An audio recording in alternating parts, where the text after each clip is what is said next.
Berglind, Íslands og bikarmeistarar á þessu tímabili, hvernig tilfinningin?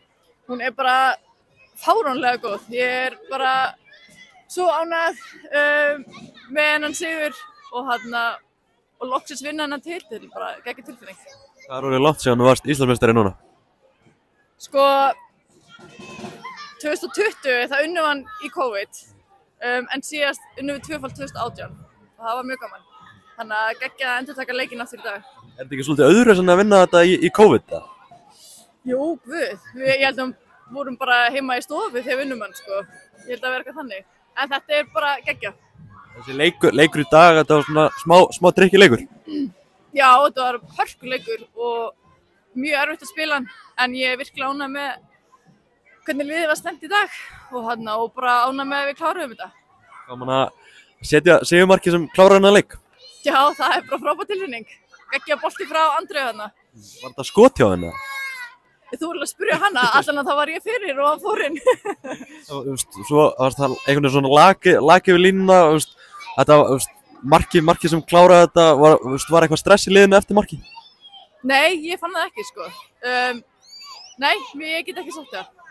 En þannig að bara svona síðustu leikir og svona, ef þessi leikur hefði ekki farið svona, hefði ekki náðu að vinna, hefði komið smá stress í mannskapinn? Alveg 100%. Þetta var orðið pínu óþægilegt, en er ekki sagt að third time's the charm, þannig að ég er bara grínlega ánægð að vinna með það. Svona bara, þeir eru búin að vera með gott forskot upp á síkasti, hefur það getur verið smá óþægilegt eða ekki að vera svona svolítið langt á undan? Jú, klálega, og já, bara ekki ánægð með síðustu 2 leiki hjá okkur. Við hefðum mögulega átt að vera búin að klára þetta, en þú veist, svona er boltinn og ég er bara, já, það er bara gaman að vinna með þetta í dag. Svona tímabilið hjá þér í heilsinni bara algjörlega geggjað, alltaf vantarlega að klára hennan markadrottninga titil.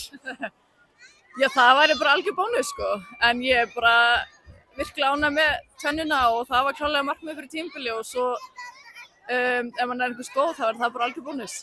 Það er búin að leggja mjög hart að til þess að komast á þennan stað? Já, mjög. Átti bara mjög gott undirbúningstímabil og gekk mjög vel og bara fekk trausti frá Nick og já, bara gengi vonum framar. Ertu eitthvað farin að hugsa út í framhaldið, verður áfram í Kópavoginum næsta tímabili, ertu farin að hugsa kannski að fara eitthvað út eða? Nei. Bara hugsa að klára þetta tímabil og ég er samningslaus núna í nóvember, þannig að kemur bara ljós hvað gerist. Takk fyrir þetta, Berglind.